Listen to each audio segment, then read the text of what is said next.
Hello guys, welcome back again. You're a superhero. Ngasi amuk mayamga punna yengnagadoriba video sidi segal na khanbirakpane aigi satrane segal se ado mana uttam na sakpa Eidi Ngaore hairu isai je amta saklaknaba ingonda suggest tawre ado mai maram am leidana ni ingonda tawre se ko ado yengminar se mayam Eidi Ngaore se aina hena nuaina banena kana kana no cover tawgiba lei adagi atopa kari kari leige na sum yenga ma hapcharakne ado nahan wai isai jing ai marol ama tawge na khalli bako adugi ahan ba oina aribi isai jing je tawrakpagi aribi in the sense sahi kharagi mamang sahi manga sahi tara ngai mamang isai jing phaja phaja myam leidana si jidagi lawthoga tawge na khanbane ado magi jina ahan ba magi jidagi hawdoga mathang chatminarsi mathang jengdarasi habje thamjari ado ngasigi oinadi Eidi Ngaore uttam Eidi Ngaore tawdo si jidagi han horsi man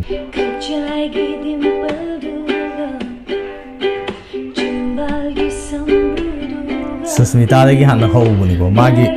ariba mi yawramne uttam Eidi Ngaore kaya thora ise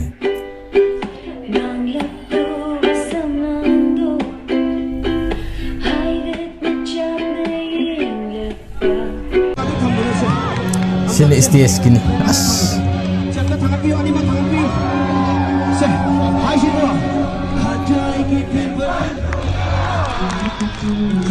STS tadi nuai bera utam je uttam Eidi Ngaore Lashi lady kuchunda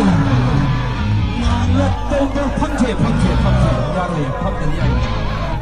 Okay How na kundiyo asas Brother when you put the wheel to be the king in it no pirum da loite king da nam ta cha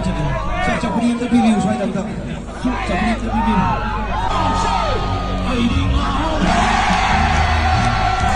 Something na na na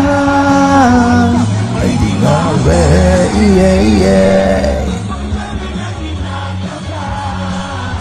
Dambuni aina hairi se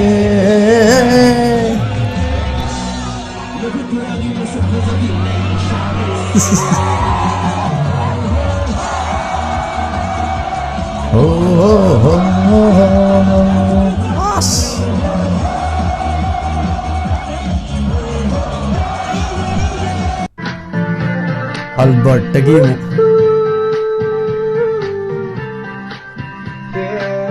ma hawjiki lawrakpado yam phajaiba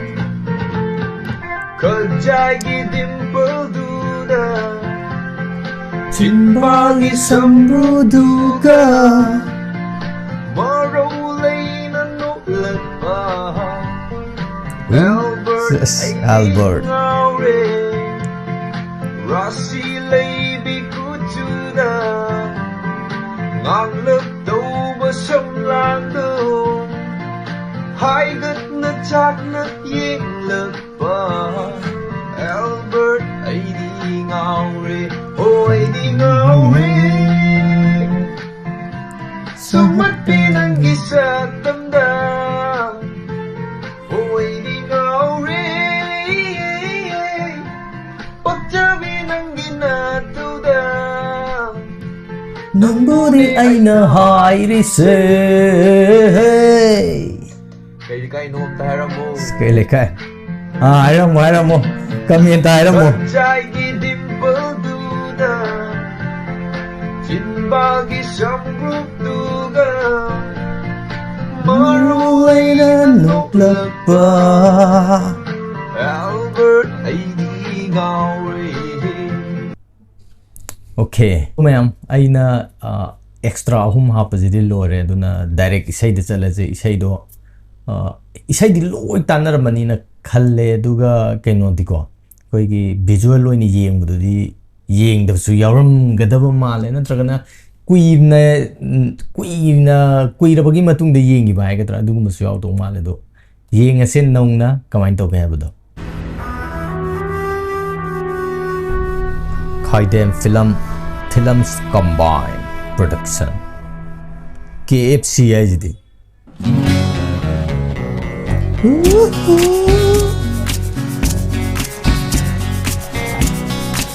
उत्तमजे नैखायो मीन है मतम उमदा हौजिसु still नैखायरी हायबा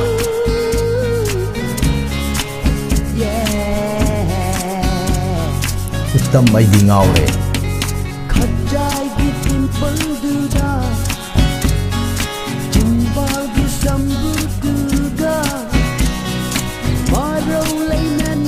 sorry natro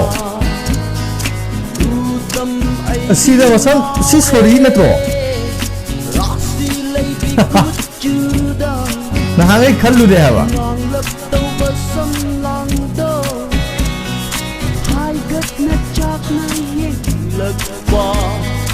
uttam Eidi Ngaore Eidi Ngaore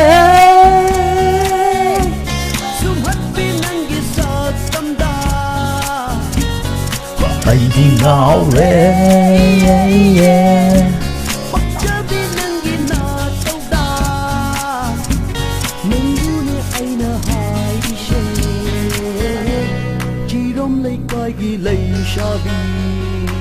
si sorry ne ba na ga chu khang de sorry yawe je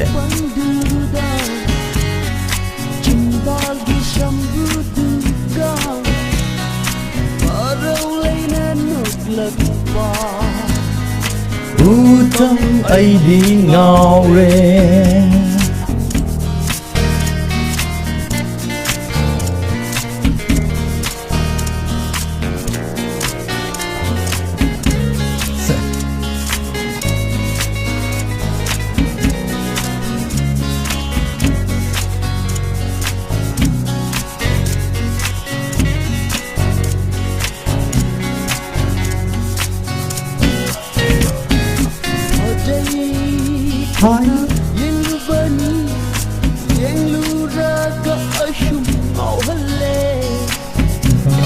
halaga som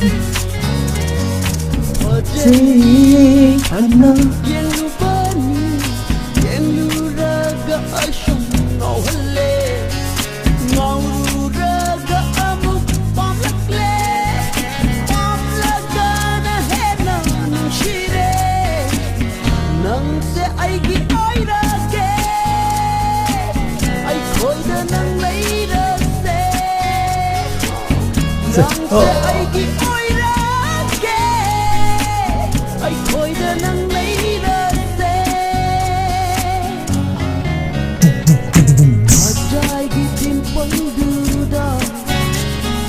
Simbol di samruduka Marau lainan nuglagpa Uttam Eidi Ngaore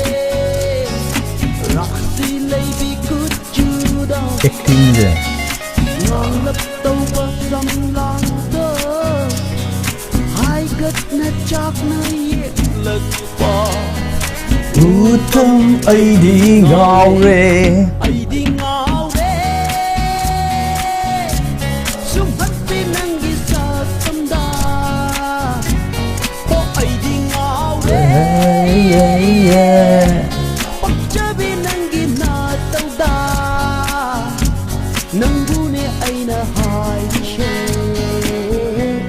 Jirom lay kay gilay shabi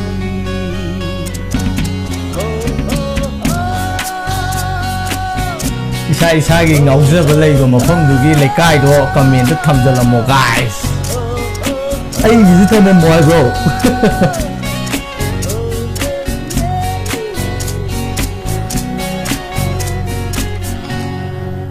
okay loire mayam punna uttam Eidi Ngaore yengminagre ado mayam sigi seije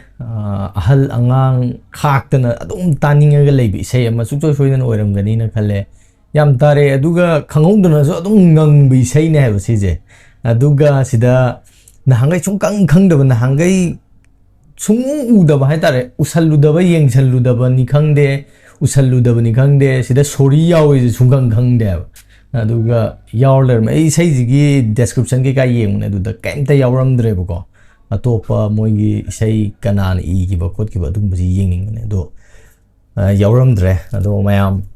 ꯃꯌꯥꯝꯒꯤꯗꯤ ꯀꯔꯤ ꯀꯔꯤ ꯂꯩꯀꯥꯏꯗꯒꯤ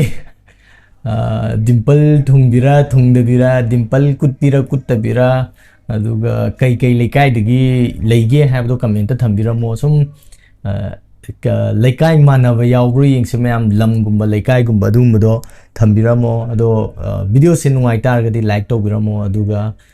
ꯑꯩꯁꯤ ꯑꯔꯤꯕ ꯏꯁꯩꯁꯤꯡꯁꯦ ꯇꯝ ꯇꯝꯅ ꯇꯧꯖꯔꯛꯀꯦꯅ ꯈꯟꯕꯅꯦ ꯑꯊꯨꯕꯗ ꯂꯣꯏꯅꯃꯛ ꯇꯧꯕꯗ ꯑꯩ ꯉꯝꯖꯔꯣꯏ ꯑꯗꯣ ꯃꯌꯥꯝꯒꯤꯁꯨ ꯑꯄꯥꯝꯕ ꯑꯗꯨꯝ ꯀꯃꯦꯟꯇ ꯊꯝꯕꯤꯔꯝꯃꯣ ꯑꯩ ꯃꯇꯥꯡ ꯃꯇꯝ ꯆꯥꯅ ꯃꯌꯥꯝꯅ ꯈ꯭ꯋꯥꯏꯗꯒꯤ ꯄꯥꯝꯅꯕ ꯏꯁꯩꯁꯤꯡꯗꯣ ꯈꯜꯂꯒ ꯑꯩ ꯇꯧꯖꯔꯛꯀꯦ ꯃꯌꯥꯝꯒꯤ ꯑꯄꯥꯝꯕ ꯏꯁꯩꯁꯤꯡ ꯀꯃꯦꯟꯗ ꯊꯝꯖꯟꯕꯤꯔꯝꯃꯣ ꯑꯗꯨꯒ ꯀꯩ ꯂꯩꯀꯥꯏꯗꯒꯤ ꯃꯌꯥꯝꯒꯤ ꯉꯥꯎꯖꯔꯛꯄ ꯍꯥꯟꯅ ꯉꯥꯎꯔꯝꯕ ꯑꯣꯏꯔꯁꯨ ꯍꯧꯖꯤꯛ ꯉꯥꯎꯔꯤꯕ ꯑꯣꯏꯔꯁꯨ ꯀꯃꯦꯟꯇ ꯑꯃꯃꯝꯇꯪ ꯊꯝꯖꯟꯕꯤꯔꯝꯃꯣ ꯃꯌꯥꯝ ꯑꯗꯣ ꯉꯁꯤꯒꯤ ꯑꯣꯏꯅꯗꯤ ꯚꯤꯗꯤꯑꯣꯁꯦ ꯃꯇꯥꯡ ꯁ꯭ꯋꯥꯏꯗ ꯂꯣꯏꯁꯤꯟꯖꯔꯤ ꯃꯊꯪꯒꯤ ꯚꯤꯗꯤꯑꯣꯗ ꯃꯌꯥꯝ ꯄꯨꯟꯅ ꯊꯦꯡꯅꯔꯁꯤ ꯄꯨꯝꯅꯃꯛ ꯄꯥꯟꯊꯣꯏꯕꯅ ꯑꯃꯨꯛ ꯍꯟꯅ ꯈꯨꯔꯨꯝꯖꯔꯤ ꯕꯥꯏ ꯒꯥꯏꯁ